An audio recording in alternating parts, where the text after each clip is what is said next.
আসসালামু আলাইকুম, সবাই কেমন আছেন? আমি আজকে রান্না করব ঝুরা মুরগি।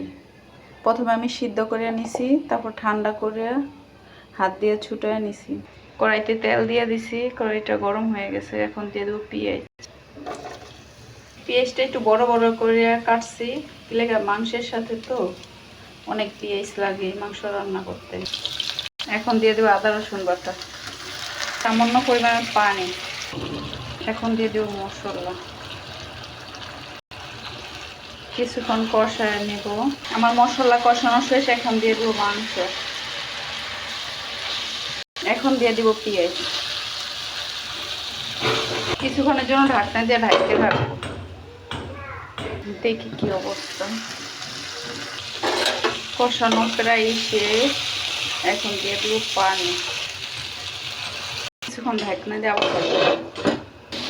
রান্নাটি ভালো লাগলে লাইক কমেন্ট শেয়ার করবেন। এখন দিয়ে দেবো জিরা। তৈরি হয়ে গেল আমার মাংস ঝুরা। আল্লাহ হাফেজ, সবাই ভালো থাকবেন।